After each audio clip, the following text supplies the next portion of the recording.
De retour, mesdames et messieurs, sur Eurogaming pour la suite de ce qualifier pour la seconde étape du League of Legends Open Tour. Je suis rejoint par Omega. Mon cher Omega, bonjour. Bonjour bienvenue à toi. sur Eurogaming, bienvenue beaucoup. ici. Alors tu es commentateur, tu n'es pas un nouveau commentateur du League of Legends puisque tu as déjà quelques kilomètres au compteur, mais c'est ta première arrivée ici, donc bienvenue. Merci beaucoup. Oui, c'est ma première arrivée sur Eurogaming. Comme tu l'as dit, j'ai déjà eu un petit peu d'expérience sur l'année. J'ai commencé donc il y a 1 an sur la Lyon eSport. Super. Et ensuite, j'ai continué à faire des casts un petit peu sur toutes les LAN françaises avec la structure eCorp. D'accord, mais très voilà. bien, on les connaît bien. Et oui, et du coup, je me suis dit pourquoi pas tenter ma chance ici, et me voilà. Eh bien, en tout cas, voilà, bienvenue. Voilà, tu rejoins l'équipe, tout comme Gloponus. Voilà, donc on est ravis d'avoir du 109 dans le crew casting. Mais mesdames et messieurs, écartons-nous un petit peu des casters parce que là, sur ce prochain match, le focus n'est pas sur nous. Vous l'avez vu sur Twitter très certainement. Le match qui arrive, c'est Arma Team contre Team Lunari. Un match, bien sûr, qui va faire couler de l'encre virtuelle à foison. Ça a déjà commencé à s'envoyer des tacles glissés à la gorge. Bien entendu, alors on se souvient du setup, la situation entre Arma et Lunari. Beaucoup de banter, beaucoup de trash talking sur Twitter et surtout, le premier résultat qui est tombé sur la première étape du circuit, première étape de l'année. Pour l'instant, c'est Lunari qui a l'ascendant sur Arma. C'est ça. Voilà, Lunari qui a l'ascendant et qui a créé un petit peu la surprise, on peut le dire, je pense, durant cette Lyon eSport, notamment en allant chercher cette game contre Millennium. Et du coup, c'est vrai que pour l'instant, eh bien, on est plus un petit peu orienté du côté de Lunari contre ce match, mais peut-être que voilà, l'équipe Arma s'est entraînée. On a notamment aussi l'arrivée d'un nouveau jungler, et donc peut-être que on va avoir la surprise sur ce match. C'est le round numéro 2, tout simplement, même si d'après les tweets sardochiens, normalement il devait y avoir un espace de 3 mois avant que la défaite soit acceptable. Donc on verra finalement si l'impact sera celui qu'on attend, bien entendu. Alors maintenant, pour le vote du MVP de la partie précédente, vous l'avez vu durant l'écran d'accueil, 56% pour le top player des Lunari. Sauf que on ne sait pas qui c'est le top laner des Lunari du coup, puisque c'est Gibbs qui a été top et Sakor, donc LRB qui a été mid avec Sariven. Donc du coup, on sait que c'est entre les deux. Donc on va refaire un vote directement pour décider. Donc votez directement sur le chat, Gibbs ou LRB, team tueur contre team Gibbs. Un petit peu, c'est à vous de décider. Voilà qui était le joueur le plus frappant de la partie précédente. Donc je vous rappelle l'affiche, c'était entre CBI et Lunari, victoire de Lunari avec, non pas pour influencer les bots, mais une très belle Riven quand même de LRB. Voilà, ça fait plaisir. Voilà donc le match, on vous a mis un petit peu le contexte.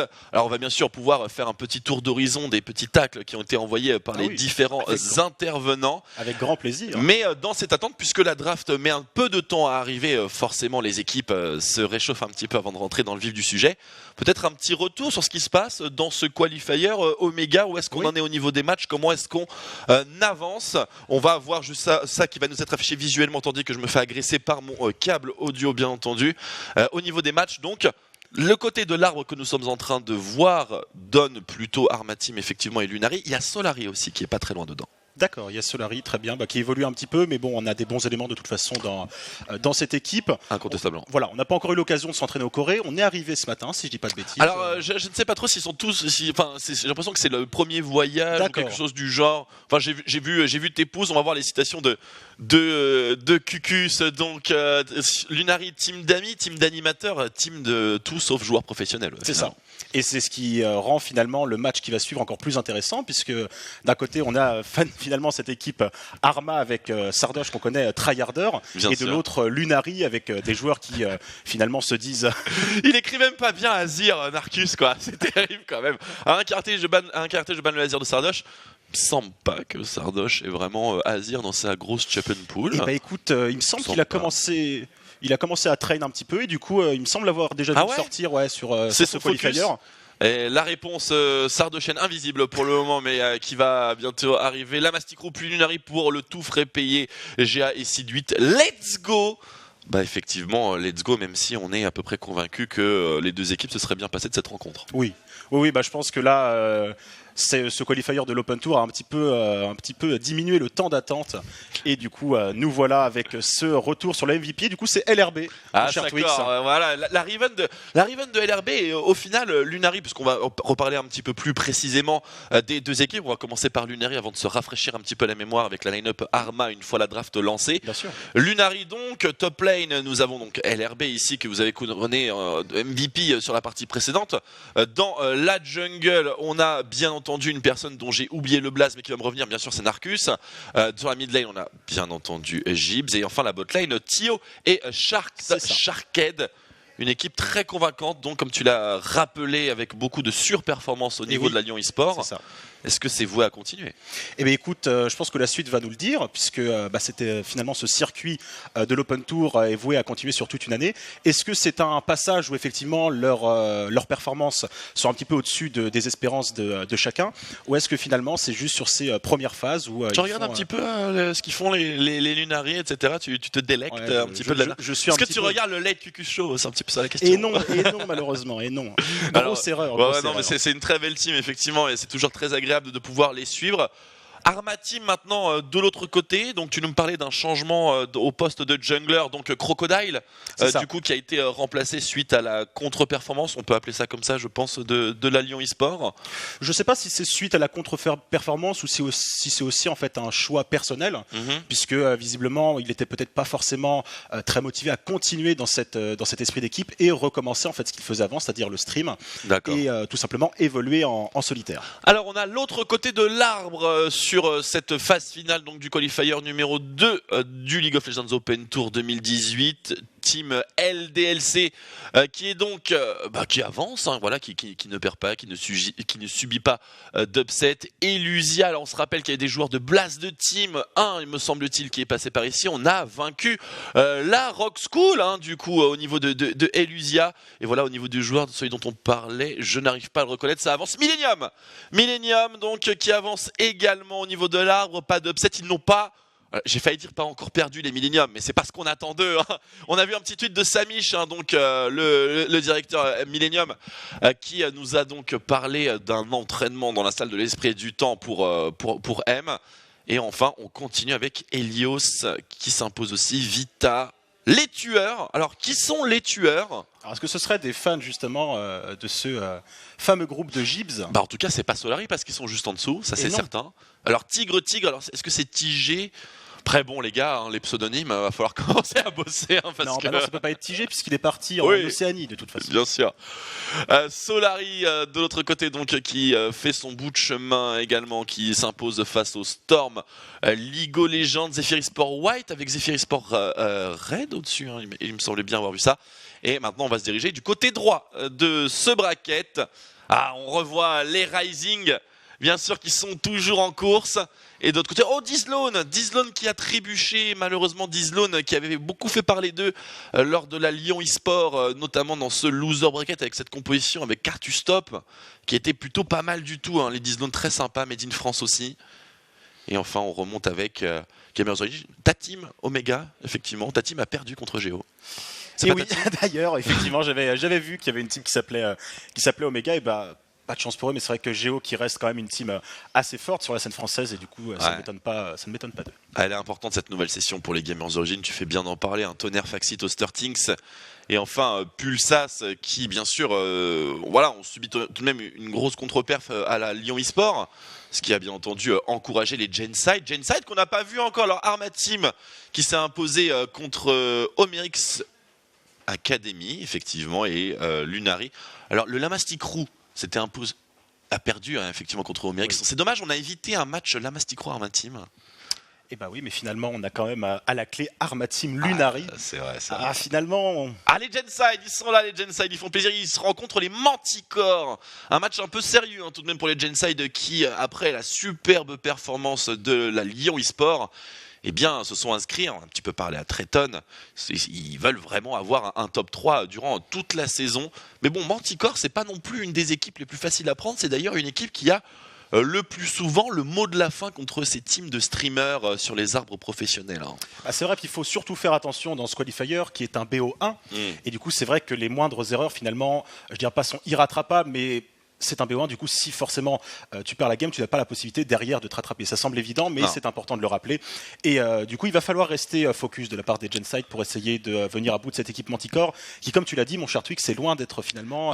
Elle déboîte souvent la Stream Team d'ailleurs, cette équipe de Manticore, elle sort des tournois. Mesdames et messieurs, si vous devez vous connecter donc pour cette Open Tour League of Legends, que vous avez été un petit peu agressé par tout ce qui peut se passer sur Twitter, alors l'affiche qui arrive bien sûr, Lunari contre Arma, c'est d'ici quelques minutes, on va vous commenter ça avec grand plaisir avec Omega.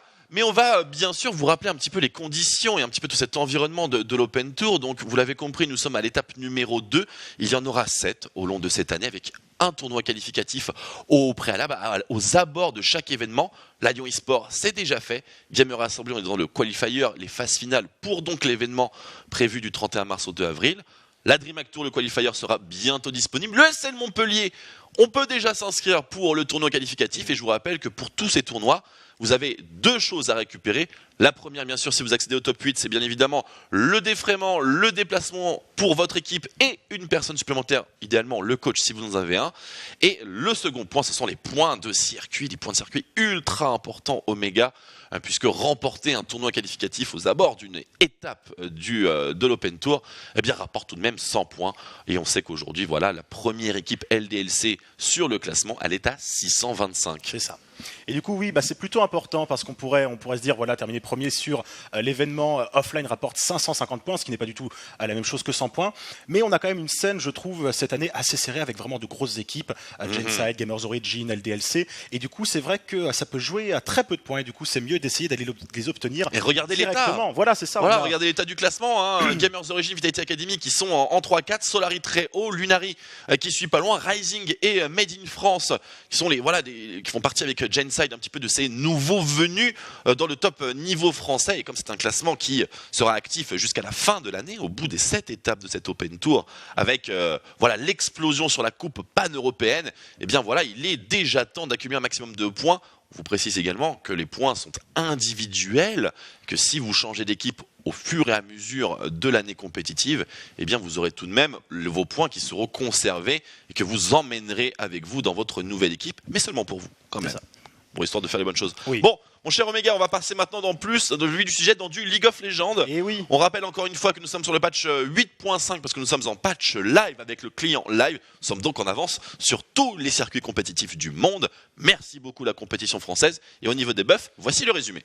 Et oui, voici le résumé. Alors, ce qu'on peut retenir globalement, c'est effectivement ce petit up sur Swain. On l'a vu précédemment dans un des matchs qui était... Bébé Renard. C'est ça, Bébé Renard sur son Swain qui a vraiment fait du beau travail. On a du coup aussi cette attaque soutenue qui revient. C'est un peu suite à ce nerf du jeu de jambes. Le jeu de jambes, donc on le rappelle, le soin qui est accordé lorsqu'on auto-attaque à sbire passe de 60% à 30%. Et du coup, forcément, moins sollicité par la majorité des carry AD. Faut taper les champions, bien évidemment. Nerf de Azir, Galio, Ryze dans une certaine mesure, bien sûr, puisqu'il a eu pas mal de up indirect avec ses nouvelles itemisations, notamment la larme de la déesse, Skarner et Volibear. Bon, le nerf Volibear qui résonne plus comme une adaptation, puisqu'il y avait quelques phénomènes d'abus sur le Z, notamment sur la top lane avec la réduction de délai maintenant qui est applicable aux monstres, enfin aux sbires et pas seulement aux monstres. Des ajustements également sur Olaf Rengo, son rework qui continue toujours et qui ne fait pas d'unanimité encore. Non, on est retourné du coup sur l'ancien Q et c'est vrai qu'on est quand même sur un assassin qui deal énormément de dégâts, toujours surpris de voir certaines actions, on voit certains personnages, généralement des carries, se faire littéralement one shot avec les gros dégâts. Après, si on continue un petit peu dans cet ajustement, on a cette Tristana où on a perdu quelques points au niveau de la range, portée, ce qui est pas énorme puisque finalement on passe de 669 à 661 au level 18. Ah donc c'était 8, Noah avait raison. Et oui. C'est une journée difficile pour moi. Mais également un autre ajustement sur Tristana, c'est le Rocket Jump. Faut pas l'oublier, qui prend 20-25 points de dégâts à tous les rangs. C'est ça. Forcément Tristana, un nerf, un up sur le côté. Et Zoé, on l'a vu être pilotée par Koro Bizarre il y a de ça une petite heure et demie. Est-ce qu'elle est de retour? Parce qu'en 8.4, elle a disparu. Écoute, elle a un petit peu de retour et c'est toujours frustrant globalement de jouer contre une Zoé parce que tu passes suffisamment toute ta game à essayer d'esquiver, de dodge ses attaques et finalement sur un E, sur une bulle, tu peux te prendre quasiment mid-life. Et en teamfight, ça ne pardonne pas avec finalement le CDR de l'Astropong qui est quand même assez, assez faible. Et c'est vrai que ça peut donner énormément de dégâts en très peu de temps et éliminer un à un les différents personnages de l'équipe adverse. Petit tweet du Roi Bisou qui se mêle un petit peu à cette bataille. PTDDR, mais Bibip, bien sûr, parce qu'on censure, on fait la draft et Gibbs est pas là, on lui a pick Brand sans qu'il sache.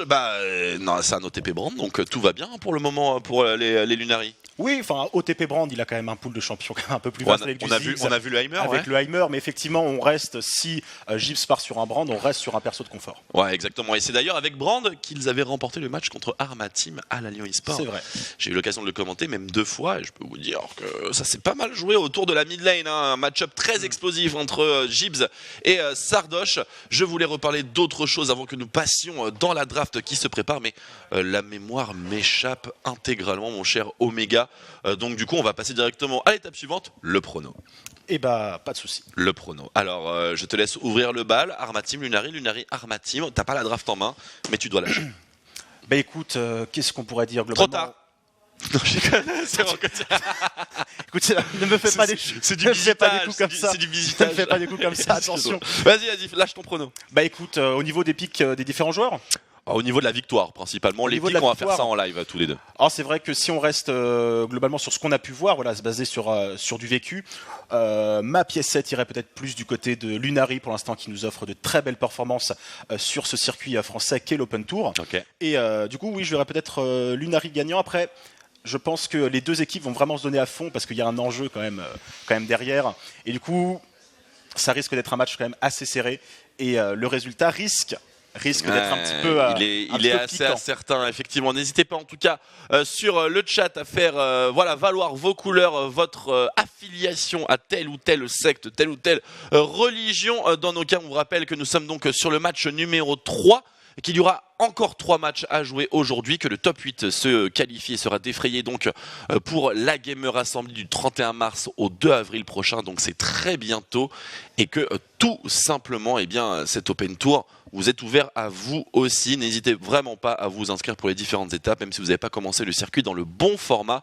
Il ne faut vraiment pas être timide et penser à s'inscrire. On vous a passé tout à l'heure un petit sujet sur les joueurs de Blast de Team, puisqu'ils n'avaient pas de nom de team, donc Blast de Team. Et pour le coup, il y en a certains qui ont trouvé effectivement chaussures à leurs pieds, donc une très très bonne nouvelle. Alors je ne sais pas si toi tu es plutôt dans la précision de ces compétitions, on va dire aux abords du niveau professionnel, mais dans tous les cas c'est une très bonne initiative. Ah oui, non mais même l'initiative en soi de l'Open Tour est très très bonne, puisque ça donne finalement l'occasion à des joueurs de rejoindre des équipes, et du coup on en parlera peut-être après, mais la draft... de meublage, oui, voilà, allez, on y va. Et du coup cette draft qui a commencé, mon cher Twix, on voit déjà cette première phase de ban sous nos yeux. Vel'Koz, Zach et Vladimir du côté de cette équipe des Lunari. Le Vel'Koz, c'est quand même Weeds, cher Arma Team, c'est pas rien. C'est ça. C'est pas rien du tout dans la jungle, un très bon jungler, Weeds d'ailleurs, parmi les plus respectés en France, je pense, il y a de ça un tout petit peu plus d'1 an, lorsque la compétition française était tout autre. Alors, first pick donc pour Lunari, ce sera Skarner pour Narcus, on aura un Braum pour Shact, le Brand comme LRB nous l'avait dit en tweet pour Gibbs, de l'autre côté Caitlyn et Sejuani, et enfin Sardoche pour fermer la phase de draft 1. Ouais, et pour l'instant on remarque quand même pas mal de pics ciblés.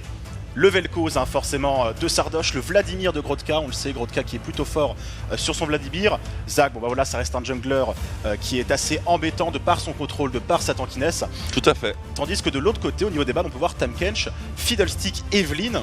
Du coup, potentiellement une réponse au Tahm-Kench qu'on a vu précédemment, le Tahm-Kench de Shark. Le Fiddlestick et la Evelyn pour Narcus, bien évidemment. Et cette deuxième phase de ban, mon cher Twix, qui a d'ores et déjà commencé. Elle a commencé, effectivement. On a été taclé directement Cassiopeia. Cassiopeia, le pic de signature de Sardoche, qui avec l'alarme de l'ADS doit être très balèze. La Syndra, c'était ce qu'il avait joué dans le match de la Lyon eSport entre ces deux équipes. Et finalement, il partira sur Taliyah, une composition très mobile sur la map qui a pour vocation à déborder sur les side lanes avec Mur de la Tisseuse et Stand United de Shen. Un bon principe de base. C'est vrai que c'est une stratégie qui est très mise en vogue en ce moment dans la metagame. Cela étant, ça reste tout de même une stratégie, en tout cas un angle de jeu qui est plutôt plébiscité sur les équipes qui ont de l'expérience et qui savent justement jouer avec les side lanes. Ça peut se retourner contre eux s'ils le gèrent mal. Bah écoute, effectivement, si le gère mal, ça peut se retourner contre eux, mais je leur fais confiance. Je pense qu'on a quand même pris le temps de s'entraîner un petit peu. Ça a dû être réfléchi en amont. Et si on décide de partir sur ce type de composition, c'est que derrière, on a suffisamment de confiance pour se dire qu'on peut effectivement la gérer contre Lunari. Je vois très bien ce que veulent faire les Lunari. Ils veulent faire une LRB game.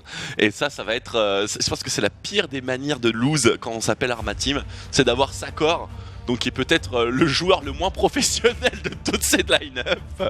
C'est vraiment un petit peu le grain de sable, il est là, ouais il est bon top lane, oui, on garde. Tu sais, moi je vais pas me mouiller. Non, mais c'est très marrant, attaque soutenue donc qui s'est fait up, du coup on a un Jax contre Shen, un match-up assez avantageux pour Jax sauf pour l'early game. C'est un pick qui est pas très facile à déborder non plus. Enfin bref, et puis on a aussi Tio donc qui ne prendra pas sa Jinx qu'il aime tant. Mais là c'est une Sivir. Alors contre Caitlyn on peut comprendre Caitlyn Morgana. Oui.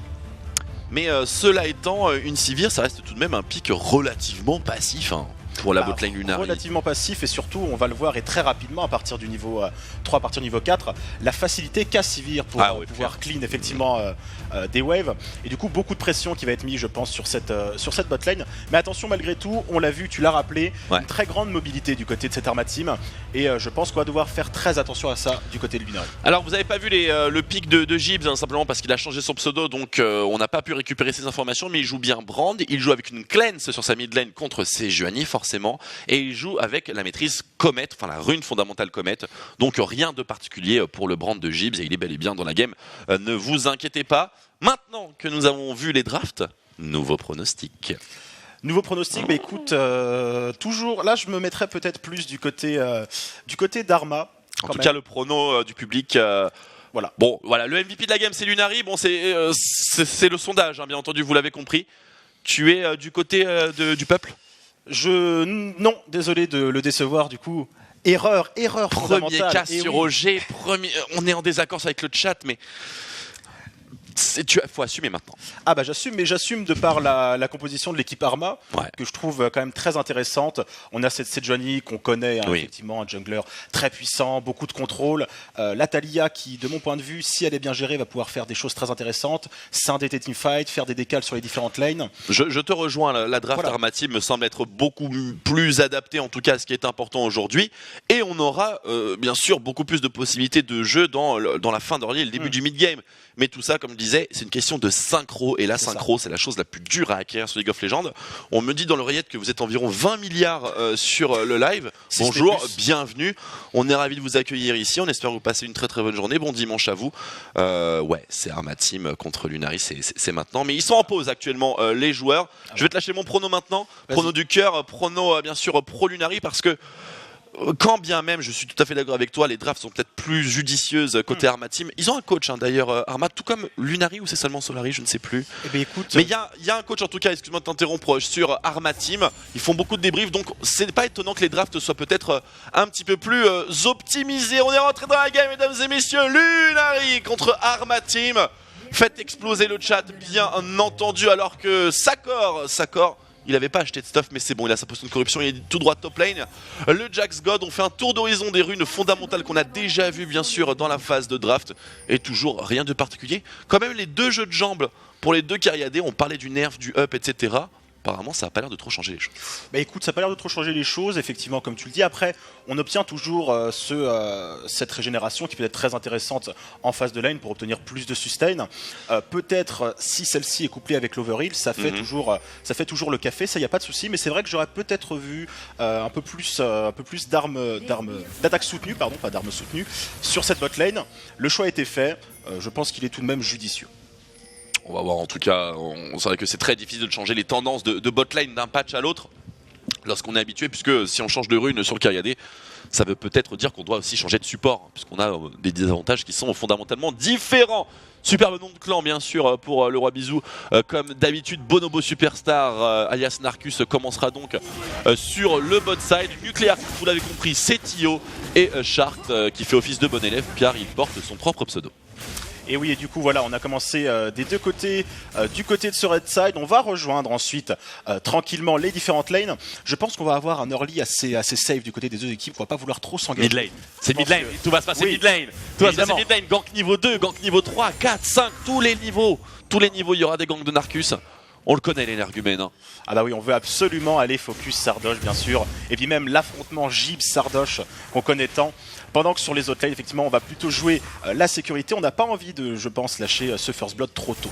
Ouais, il va être très déterminant. L'avantage du push est pour la bot lane Arma Team. La transition niveau 2 également. Mais c'était un petit peu le pari compris les Lunari en draftant Sivir Braum.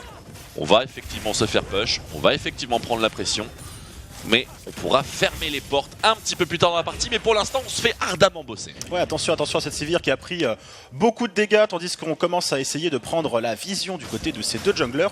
Et on a aussi l'information sur ce premier Drake, mon cher Twix, qui sera donc un Drake infernal. C'est scripté, on a demandé à Riot Games bien sûr de nous mettre les bons dragons dans la partie. Et ils ont accepté avec Weeds. Alors c'est une prise de vision et non pas un gank qui arriverait des Corbins. C'est un gank qui va arriver des Corbins. Attention, on va voir, attention. Il est là. Attention, Gibbs et Julo, mauvais côté, c'est très compliqué pour Julo. Qui va se faire... Non, il a évité le coup. 2 fois, il évite la poussée tellurique, il n'évitera pas. Oh, le stun qui passera au final, qui n'est pas instant clean, c'est Sardoche. Récupérera le first blood sur ce move. Très approximatif de Julo. Et oui, très approximatif, on y avait cru pourtant avec ce flash out, on avait peut-être la possibilité de pouvoir s'en sortir, mais on a eu le ralentissement du raid, on a eu l'aftershock et les bons dégâts qui ont été posés par Sardoche, et du coup, inévitablement, c'est le first blood qui est récupéré du côté de cette équipe Arma. Ah, on aurait peut-être pu avoir un peu plus d'espoir avec une meilleure cleanse, on va revoir un petit peu ce first blood en replay en effet, pour pouvoir déterminer précisément ce qui s'est mal passé. Alors déjà, on s'est éloigné du top side, alors il faut toujours savoir que mid lane, faut toujours jouer du côté où son jungler est. Parce que par déduction, c'est plutôt le côté où le jungler adverse n'est pas.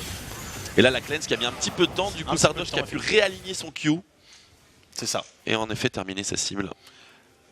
Inévitable du coup, first blood pour cette team Arma, on doit être très content bien sûr de leur côté. Attention malgré tout à ne pas se reposer sur ses lauriers et à rester focus durant toute la game.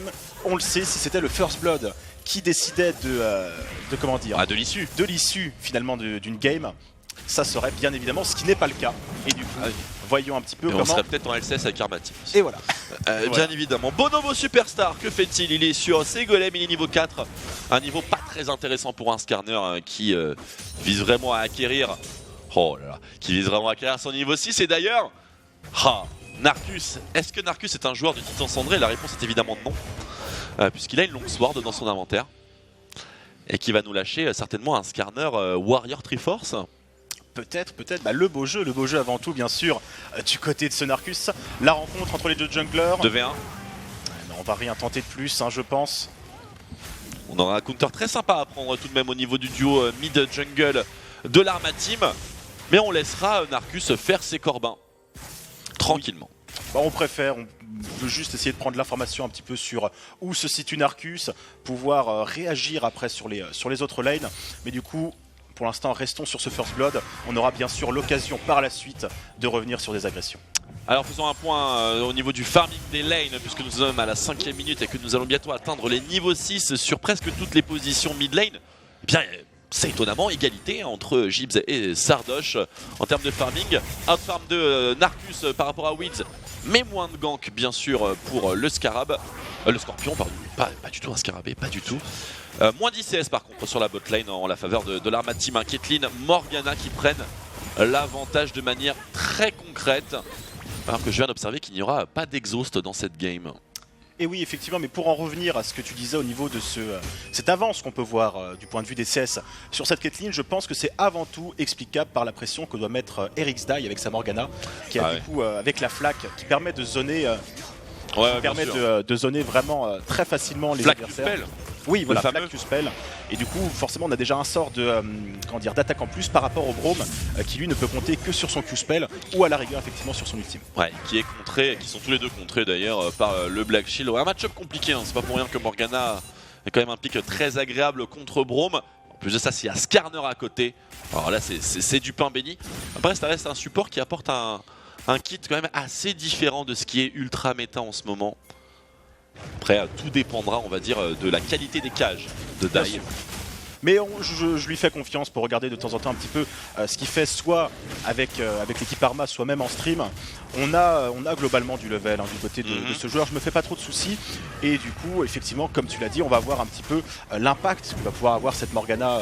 Elle a beaucoup de travail, elle a beaucoup de travail sur les passifs de Braum et sur l'impale de Skarner.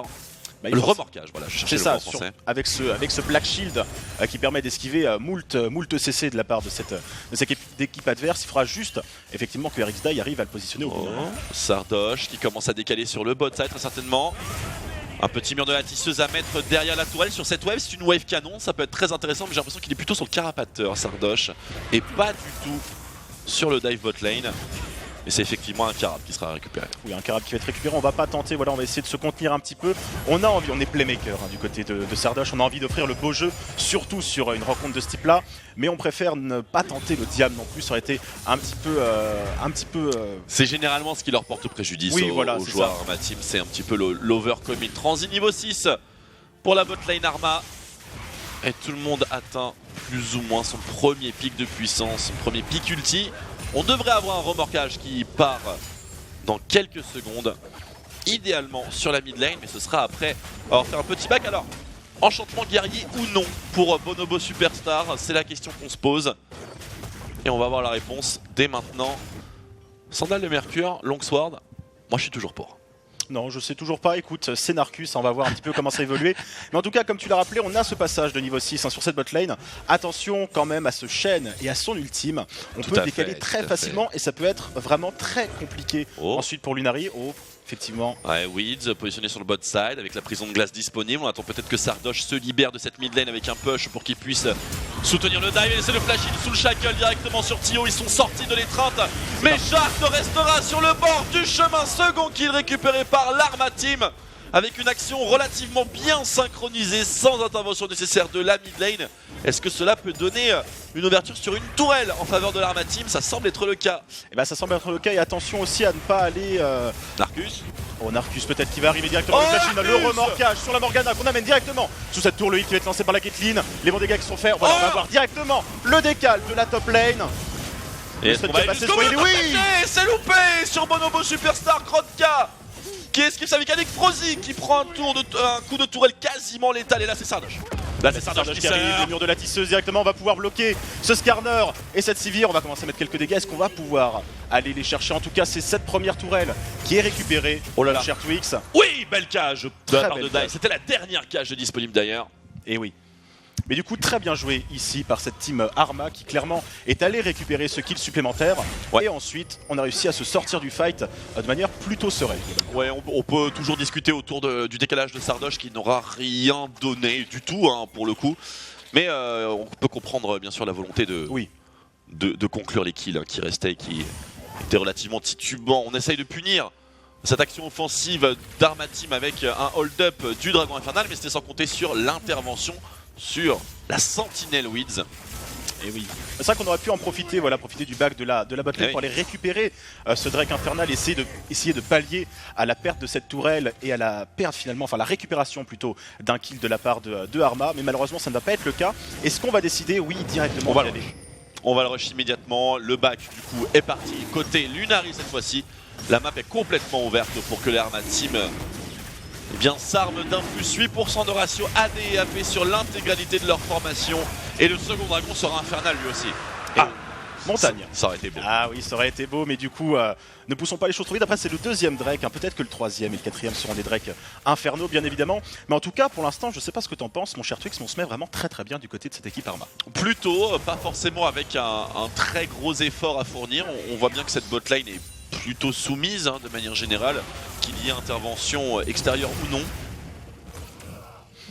Et c'est pas particulièrement la composition Arma qui pour l'instant a fait pencher la balance en leur faveur. Peut-être l'ulti de chaîne, on peut en discuter effectivement, parce qu'il était plutôt bien trouvé.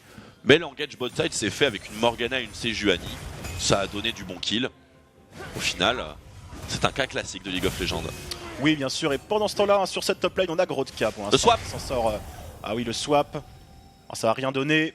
Effectivement, et donc comme tu le disais, un Grotka qui s'en sort plutôt pas trop mal hein, sur cette top lane. Un petit retard de sbire malgré tout, mais globalement, hein, comme tu l'avais dit, Shen qui prend l'avantage sur Jax en early. Attention, malgré tout, on connaît effectivement la capacité de scale de la part de Jax. On va pas tarder à transiter. Attention à Weeds qui se retrouve en 1v3 ici. Le sait-il seulement? Et non, pas assez d'attaque speed. C'est d'attaque speed, mais bon. Est-ce qu'on pourrait essayer de s'orienter maintenant sur la prise de vision de ce héros de la faille? Prochain objectif à récupérer qui pourrait peut-être venir conclure cette ouverture sur la jungle adverse. Tu fais bien d'en parler. Hein. Tu fais bien d'en parler puisque le héros de la faille effectivement est important à sécuriser pour ouvrir la mid lane. Cela étant, on n'est qu'à 12 minutes de jeu Omega et donc en conséquence, c'est ce timing, ce fameux timing de la 15e à la 20e qui est plutôt mort, passif, oisif sur les équipes professionnelles et qui, au niveau français, ça devient une animalerie absolument fantastique. Les joueurs ne savent pas quoi faire sur la map, donc du coup ils se tapent les uns sur les autres. Quand il y a autant de rivalité entre deux équipes, ça peut donner des choses extrêmement explosives. C'était exactement le scénario du match aller, on va dire, entre ces deux teams lors de la Lyon eSport. À partir de 15 minutes, c'est parti dans tous les sens. Eh bien, écoute, on va voir comment ça se passe. Est-ce que pour l'instant, voilà, ça a l'air d'être encore un petit peu calme. On a effectué ce décal sans trop de problèmes. Effectivement, nous voilà donc avec la botlane qui est passée au top. Pour l'instant, c'est juste un petit peu de la prise de vision de la part des deux équipes. Et ensuite, les choses vont évoluer lorsqu'on va décider de se concentrer sur la prise de teamfight ou justement la prise d'objectif par la suite. Ouais, tout n'est qu'une question de setup pour le moment. Glacial Shroud pour Bonobo Superstar. Ce sur quoi il peut décaler sur un gantelet givrant ou éventuellement un cœur gelé. On verra ce que Narcus choisit, certainement un gantelet. Et le héros de la faille donc engagé comme tu l'avais pressenti, mais la contestation a l'air de se présenter également. Et oui, attention le mur de la tisseuse. Ça bien joué. Quelle catastrophe pour le joueur français qui nous sort tout de même un très bon flash. On dit que le teamfight éclate dans la backline autour du héros de la faille et c'est le roi Bizou qui tire son épingle du jeu. Le roi Bizou qui va peut-être engager ici son snowball. Julo Albrando qui récupère un kill aussi, qui va aller chercher cette Talia. Ça a mal parlé sur Twitter, c'est stun et c'est atomisé. Double kill. Ah là, c'est vrai qu'on avait commencé cette action de la part d'Arma, mais du coup on a très bien réagi très rapidement du côté de Lunari et du coup 3 kills de récupérer pour cette équipe et bien sûr ces 3 kills vont conduire à d'autres objectifs comme cette T1 du mid qui va leur être très intéressante. Très certainement. On va revoir ce qui s'est passé à Omega autour de ce fight, décortique-le-nous. Ça commence par Sardoche qui, on sort pas au bon endroit. On a Sardoche globalement qui a mis ce mur de la tisseuse qui n'était pas forcément une mauvaise idée, histoire de bloquer un petit peu l'arrivée de cette équipe Lunari. Mais on a très bien joué du côté de ce Skarner en récupérant finalement Sardoche. On le force au flash out et pendant ce temps là voilà, c'est un petit peu la débandade du côté de ce héros de la faille. On a cette stopwatch qui va être lancée du côté de Dai, mais bien sûr c'est juste retarder sa mort qui était inévitable. Ouais, et l'ulti-chain qui n'a pas pu aller jusqu'au bout puisque le réceptacle est décédé malheureusement pendant l'incantation. Et là c'est la revanche de Julo Albrando. Et voilà, et on termine du coup sur une action assez symbolique. Le kill la Gibbs sur lane Sardoche en 1v1. Et voilà. 1v1 bien sûr, sans perturbation extérieure, en tout cas c'est ce qui sera dit. On estime. Alors la T1 bien sûr, mid lane est tombée en faveur de Lunari. Ce n'est pas la première tourelle de la partie puisqu'elle était bot side, mais ça égalise au moins le score. Oh, mauvaise cage, très mauvaise cage avec le follow-up maintenant. Tio peut-être sur le point de tomber, mais au final qui trouvera le bon flash out, pas d'intervention extérieure, mais le heal et le flash y sont passés. C'est ça, on a eu le heal et le flash, c'est quand même pas passé loin. En tout cas, cette cage qui est passée, les gros dégâts qui ont été fait super mal la cage. Mais c'est pas même, enfin la cage a mis des dégâts, mais c'est surtout l'attaque chargée de la Caitlyn qui a fait vraiment beaucoup de dégâts, qui a forcé finalement ce heal. Et si on n'avait pas claqué le flash au bon moment, je pense que c'était encore un kill dérécupéré, donc l'égalisation au kill de la part d'Arma. Ouais, et là ça doit être une tourelle pour l'Arma Team. On a Sardoche qui interrompt la transition défensive de Julo et de Narcus. Seconde tourelle donc pour l'Arma Team. Il ne reste plus que la mid lane à attaquer, la lane la plus délicate, surtout qu'il n'y a pas de héros de la faille en leur faveur, vu ce qui s'est passé précédemment. Et oui, mais du coup, on va aussi se concentrer sur ce Drake des montagnes qui pourrait être très utile justement pour la prise d'objectifs, alors que ce soit bâtiment ou monstre épique. Celui-ci apparaît dans une vingtaine de secondes globalement, et du coup, peut-être essayer de se concentrer là-dessus du côté de l'équipe Arma qui a malheureusement dit au revoir au héros de la faille. En effet, alors que je fais une update sur le stuff de Narcus, évidemment il s'agissait d'une gloire du juste. Mon League of Legends n'est plus très bien patché, on lâche le héros de la fight topside, c'est une tourelle extérieure peut-être plus accessible que finalement celle bot lane où le roi Bizou est déjà en train de travailler le dossier. C'est ça, puis on met surtout via ce héros de la faille la pression au top pour ensuite s'orienter sur ce fameux Drake des montagnes. On force quelqu'un top lane effectivement. Voilà, c'est ça. On va forcer quelqu'un top lane. Dans tous les cas, c'est possiblement si on ne déplace personne, une tourelle dérécupérée et du coup ça peut forcer le 4v5 en faveur de Lunari sur ce Drake des montagnes. Oh Lunari, c'est dommage, regardez ça, ils ont le push bot lane, ils ont le push top et c'est à ce moment-là que le jungler back. Ah c'est quand même ça c'est terrible hein. Ah c'est dommage, on avait tout. Là il y avait un bot qui pouvait être Siege.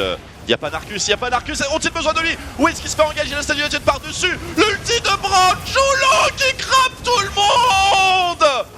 Qui récupère Et c'est très bien joué. Alors, est-ce qu'on va continuer peut-être l'agression, hein? Grodka un petit peu. Il le Oui, chope, bien la joué. revanche. Sardoche grabé au palais. Ça continue sur Grodka pendant que Wiz fait les loups. Il est spectateur, mais Grodka qui va aller isoler un petit kill, histoire de sauver l'honneur. C'est un quasi ace, 4 pour 1, tout simplement. Ouais, 4 pour 1 en faveur de Lunari dans ce move avec un dragon totalement dispo. On va revoir le replay pendant qu'on s'attellera au dragon, mais il me semble bien que Julo, il a fait un truc de fou ici. Ah bah Julo, futur MVP de cette game, hein. Cette ultime clairement qui a fait le café, on peut le dire. Les dégâts étaient insane, on les a placés véritablement sur beaucoup de personnes. Et derrière, on a déroulé les bons dégâts, la prise des kills Et un à par la un. limite, le mur de Sardoche, en fait, il met tout le monde dans la mouise. Regardez ça, ils sont tous paqués. Bah oui, ça débloque finalement. Et puis, 2, 3, 4, double passif, bim, redouble passif. Magnifique. vraiment très belle action de la part de Gibbs. Et bien sûr, à ce moment-là, on décide de ne pas en rester là. On va continuer cette poursuite après sur Grodka. Grodka qui essayait tant bien que mal de faire quelque chose. On arrivera malgré tout à récupérer un kill. Et pendant ce temps-là, effectivement, comme tu l'avais noté, Sardoche qui se fait remorquer littéralement par ce Skarner. Et du coup, 4 pour 1. Et là, c'est un peu un coup dur pour cette team. Un coup dur, c'est peut-être même le break qui a été effectué sur ce move. Regardons un petit peu le stuff de l'Arma Team et cherchons ensemble, Omega, les ceinturons de Mercure. Il n'y en a pas. Eh ben non. Eh non. Il va falloir y réfléchir parce que là ça commence à devenir un petit peu compliqué. L'ultime de Braum, les potentiels stuns qu'apportent Jax et Brand et le Skarner remorquage. Predator quoi. Et oui, Skarner Predator. Predator, gloire du juste. Gloire du juste. On peut même pas flash out une engage de Skarner idéalement si on se retrouve seul. Bon, bien sûr, on peut comprendre le fait qu'il n'y ait pas trop de QSS côté Arma Team car il y a le Black Shield dont on vous a beaucoup parlé et l'ulti de Shen qui n'est pas suffisant. T'avais raison, hein, Dragon Infernal. Mais cela étant, le ceinturon de Mercure c'est tout de même la solution ultime. Ah oui, là je pense que dans la composition actuelle, c'est même inévitable si on veut pas que le genre de scénario, ce genre de scénario qu'on a pu voir, se reproduise par la suite. Et c'est amené à se reproduire. Hein. On sait que Skarner a peut-être des difficultés à trouver le bon grab, mais les Black Shield, il n'y en a qu'un seul. Et malheureusement, il y a 5 cibles potentielles. C'est ça, du coup il faut le placer sur la bonne personne au bon moment. Et du coup parce que j'avoue, il y a Julo, les Black Shield, il en fait qu'une bouchée. Hein. Ah oui, c'est ça, avec les dégâts monstrueux qu'il nous a sortis sur le teamfight précédent. Non, les QSS, je suis assez d'accord, il faudrait qu'il y en ait au moins une qui apparaisse sur un des deux carries pour que l'autre soit effectivement le réceptacle à Black Shield. Même si on sait que dans la majorité des cas, dans le match-up Skarner contre Sejuani, Skarner grabe assez souvent Sejuani pour la forcer au focus. Oui, alors après, c'est vrai que là, pour l'instant, on a quand même plus vu peut-être un disons que Sejuani se positionne peut-être de manière plus safe que le reste Skarner, des carries. C'est vrai, c'est vrai. Ce qui est dommage, parce que c'est justement elle qui doit assurer la frontline en compagnie de Shen. Du coup, à voir un petit peu comment on va décider de prendre les prochains fights. Il prend la cage, il prend la poussée tellurique et beaucoup de dégâts. Bonobo Superstar. J'adore ce pseudo. Incroyable. Incroyable, beaucoup de dégâts, mais ça ne suffira pas malgré tout à aller chercher ce kill. Pendant qu'on a ici effectivement LRB qui va pouvoir mettre un petit stun sur Grodka, les bons dégâts qui vont passer. Voilà, énorme dégâts. Et le match-up a tourné. C'est l'attaque soutenue.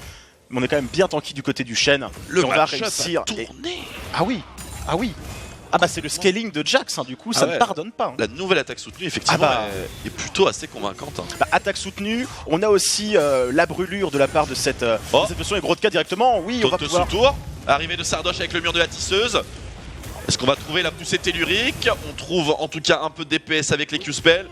Le roi Bisou qui est tout de même encore à portée qui va tomber face au feu nourri de Sardoche pour l'instant s'engager de l'autre côté. Flash out de la part effectivement de RxDie.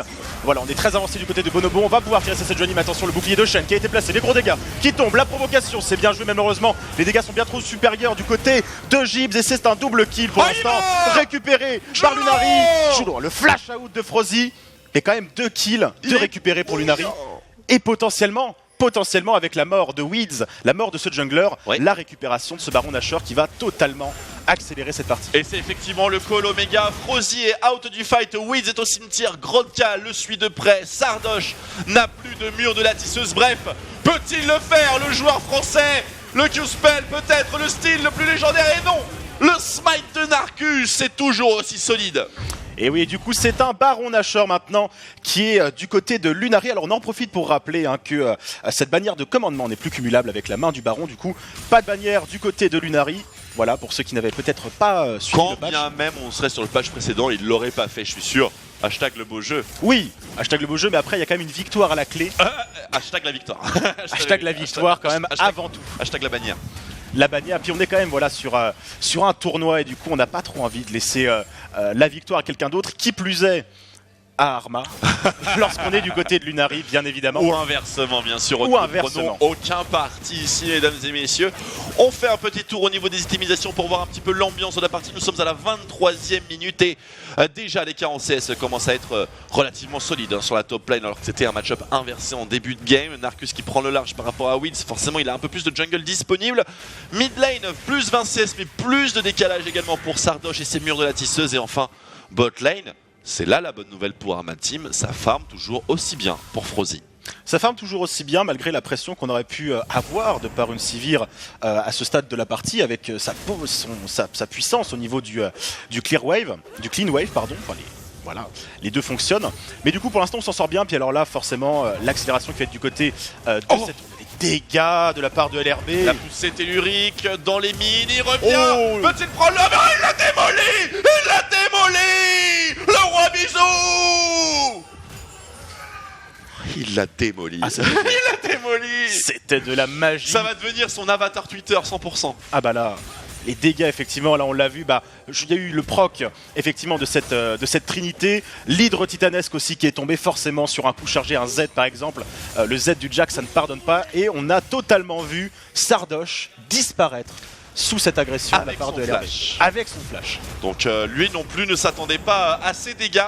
Le dragon infernal, voilà, qui sera le prochain focus du roi Bisou, le roi de la top lane. On l'avait prédit un petit peu dans cette phase de draft, hein. Une game super roi Bisou. Et on revoit donc ce petit replay, première agression, donc où on attendrit la viande. C'est ça, tranquillement, on essaye d'enlever un petit peu les sbires. On décide d'y aller une première fois, des bons dégâts qui vont être placés. Et là, on va juste attendre son E, le flash qui est fait, le stun qui va passer. Alors là, attention, les gros dégâts. Premier coup, le deuxième coup et le troisième qui est absolument insane. C'est formidable. Et du coup, ce Drake infernal qui a été récupéré pendant ce temps-là par cette team Lunari. Tout à fait, second dragon infernal de la partie, premier pour Lunari, un petit 8% ADAP pour eux également, et la transition maintenant sur la T2 bot side, pas trop défendable de la part d'Arma Team. La T2 mid a déjà été relaxée. Cela dit, on positionne pas mal de ressources pour défendre cette tourelle. Malheureusement sur la prochaine wave, ça devrait tomber.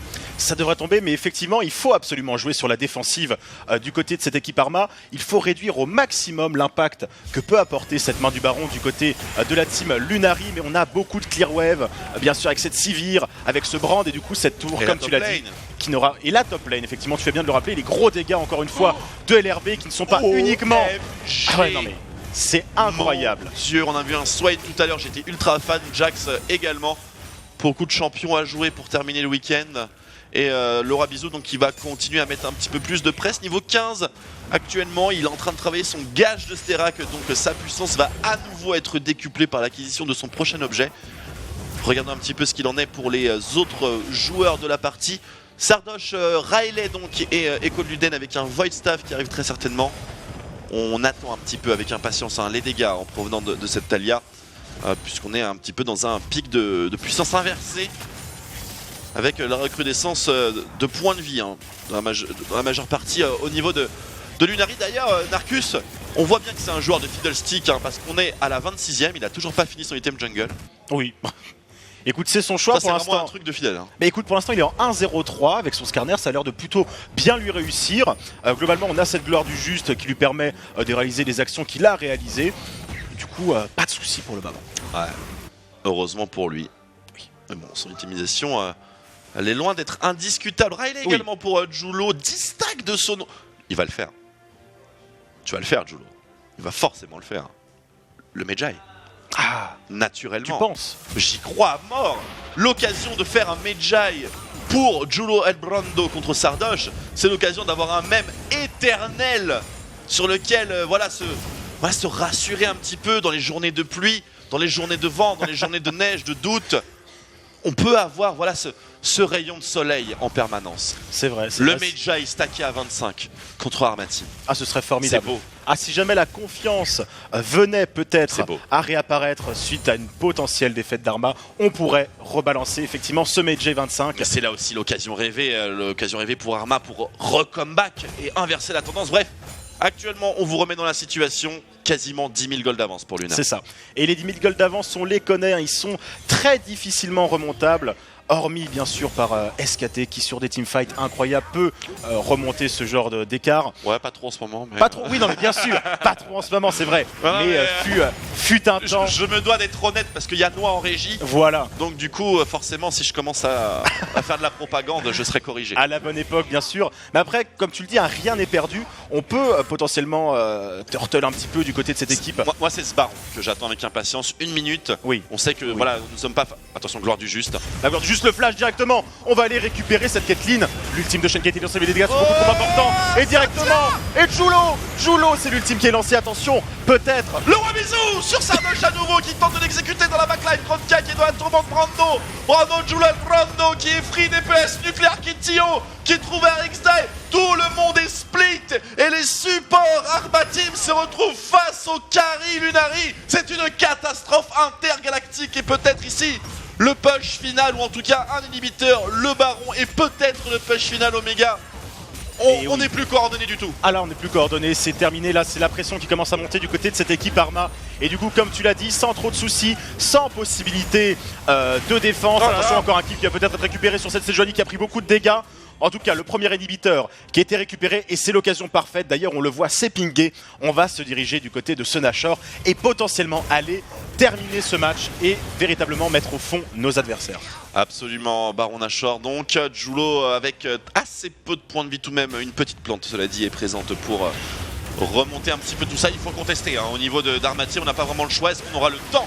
Ça, c'est une autre question. Wids qui se pointe, mais Wids qui va arriver beaucoup trop tard et qui sera bloqué très intelligemment par Shaq. Et un dernier étourdissement pour anéantir ses rêves de Smile City, tandis qu'LRB continue de mettre sa pression sur la bot lane. LRB qui est d'ailleurs, je pense maintenant, capable de gérer le 1v2. Hein. Oui. Sans trop de soucis, mais on a beaucoup d'avance, clairement. Ce farm qui est parfait, hein, 318. Oh, il l'a fait. Il est là, le Mejai. Oh, le Mejai. Mejai 10 stack pour l'instant. C'est ça. Et du coup, maintenant, le but, c'est de le faire passer à 25 le plus rapidement possible. Et peut-être, et ce serait absolument fabuleux, on va temporiser du côté de cette équipe de Lunari pour permettre à Gibbs. C'est le fil rouge. C'est ça, c'est le fil rouge désormais du côté de cette équipe. Permettre vraiment pour terminer la game en beauté, on peut le dire. Terminer avec ses 25 stacks sur le Mejai du côté de Gibbs. Le BM ultime, pourront-ils le faire les Lunari non contents d'une victoire, une victoire avec surdomination. C'est là leur objectif, c'est là leur mojo, c'est là leur baron powerplay plutôt axé sur la top lane a priori avec LRB qui reprendra son positionnement sur le bot side après avoir sécurisé un dragon des océans. On le connaît LRB, il va se faire un petit Drake. Oui, puis il a tout à fait la possibilité de le solo sans problème et a contrario du côté d'Arma, on n'a pas l'occasion de pouvoir aller tenter de contester tout ça. Il s'est assagi, c'est l'âge. Oh la mauvaise cage ici sur Tio qui est bien sûr protégé par Shaq et son Unbreakable. Shaq qui est complètement ballotté ici, le temps de flasher, on n'a pas le bon focus sur Nuclear Kid, il est encore vivant Tio mais ça fera sniper par la saison. Non, Caitlyn est tombée avant de pouvoir exécuter le Kyriadé Lunari et c'est peut-être terminé, d'ores et déjà terminé. Les Lunari qui ont fait le break, plus de top laner, plus de Kyriadé et on commence à aller tout droit vers les ricochets, tout droit vers Sardoche. Sardoche ici qui est chase par Julo, la contre-attaque, mais il l'aura pas. Les 25 stacks sur son Mejai, on l'a fait. C'est 15. On l'a fait. C'est 15. 15. C'est 15. Ah, j'ai vu 25. Mais 15. Quelle erreur. C'est que 15, mais c'est tout de même ok, mesdames et messieurs. Lunari qui s'impose face à l'Arma Team, 17 kills à 5, 10 tourelles à 2 et 31 minutes de partie. On espère que ce match vous a plu. En tout cas, nous, voilà, vous avez vu, on a eu du mal à en sortir seulement 15 stacks de Mejai, mais c'est... Oui, je sais pas pourquoi, j'ai vu 25, je suis désolé, j'étais là. C'était tellement beau. Parce que t'es quelqu'un qui y croit, toi. J'y crois, c'est ça. Je crois au beau jeu, j'étais là en mode, c'est incroyable. Après le Ace, avec cette image du brand de Gibbs, peut-être la possibilité d'avoir aussi ces 25 stacks sur le Mejai. Ça aurait été magnifique. Et finalement finalement ce n'est que 15, mais c'est déjà très très beau.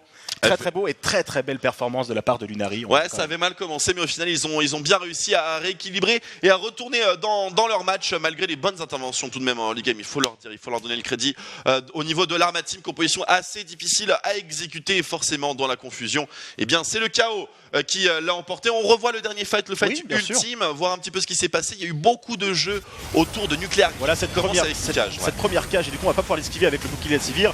Directement on a Wiz qui essaye d'intervenir un petit peu avec sa Sejuani et voilà on essaye de placer des dégâts du côté de Sardoche, mais les dégâts sont énormes. Krotka qui arrive directement, mais regarde les dégâts qui sont juste affolants. On va le remorquer du côté de ce Skarner. Il l'a tué avec son ulti, la brûlure. C'est ça. C'est-à-dire qu'il attaque quelqu'un avec son R, il a reculé. Puis il a tué le Cariadé au moment où son Cariadé allait se faire sniper. C'est ça, et du coup on a eu le mur de la tisseuse qui était placé par Sardoche. Finalement ça a bloqué Grodka, on n'a pas pu revenir par la suite. Et alors là on déroule encore une fois du côté de cette équipe Lunari. On prend la tour, on prend l'inhibiteur, mais on ne veut pas en rester là. Bien évidemment, on va aller chercher les derniers kills. Voilà, directement LRB, les gros dégâts qui vont chercher Sejuani. Et on garde bien sûr, on avait gardé le meilleur pour la fin du coup avec Sardoche. On a laissé un petit peu courir jusqu'à la fin. On termine sur un ace avec Gibbs et du coup très belle victoire de leur part. Très belle victoire en effet, mais ce n'est pas la fin de notre journée sur ce qualifier du League of Legends Open Tour. On va avoir donc un prochain match, on va certainement continuer à suivre l'arrivée Lunari. Alors on se rappelle qu'il y avait Genside au niveau de l'arbre, et oui on me confirme ça dans l'oreillette, Genside contre Lunari, ce sera le prochain match donc pour ce qualifier de l'Open Tour. Et le récap des dégâts. Ah oui, plutôt pas mal. Alors, on sait que comment dire, Tio donc sur Sivir a gratté ses dégâts principalement late game. C'est ça. Par contre, côté Brando, côté Gibbs, ça ne rigole pas. Ah, par contre, une partie difficile pour Caitlyn, qui n'aura pas eu vraiment l'occasion de s'exprimer. Et pour le reste, eh bien, on est vraiment dans du cas classique avec Braum qui outdamage Narcus, c'est tout à fait normal. Et Shark ne manquera pas de le lui rappeler. Donc voici pour le récap, mesdames et messieurs, et nous allons nous quitter pendant quelques minutes, mais avant ça on vous rappelle bien entendu que nous sommes sur sur la dernière journée, c'est ça, du qualifier, donc de l'étape numéro 2 de l'Open Tour pour la Gamer Assembly. Je vous rappelle les dates, 31 mars, 2 avril. On va faire un petit récap sur les matchs qui ont déjà été joués. Donc 31 mars, 2 avril pour l'étape de la Gamers Assembly. On vous rappelle aussi que ce n'est pas parce que Arma Team est sorti de ce qualifier qu'ils ne seront pas à la GA. Rien à voir du tout. Bien sûr. Les matchs, mon cher Omega. Eh bien écoute, Vitality Academy qui s'en sort contre Tueur. On connaît Vitality Academy, on connaît leur puissance. Ensuite, on a Team LDLC qui s'en sort contre Elusia. Du coup, on connaît aussi Team LDLC qui sont donc les grands finalistes de cette Lyon eSport. Tout à fait. Qui visent grand vainqueur. Effectivement, au-delà de finaliste, grand vainqueur. Solari qui gagne son match contre Zephyr eSport White. Je pense que ce match a pu être un petit peu serré parce que Zephyr White, c'est une équipe assez sérieuse. Assez sérieuse et qui ont même un petit peu tenu tête à ces fameux Vitality Academy durant la Lyon eSport. On a Genside ensuite qui a réussi à s'imposer face à Manticore.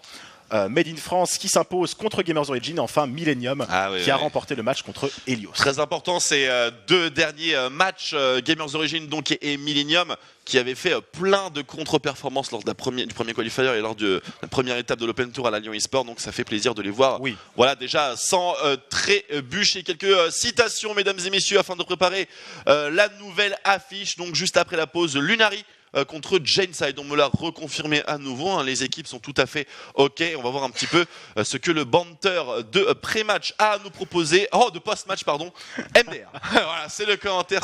C'est court, c'est net et c'est sans faute. Et c'est sans faute. Surtout, donc GG Narcus.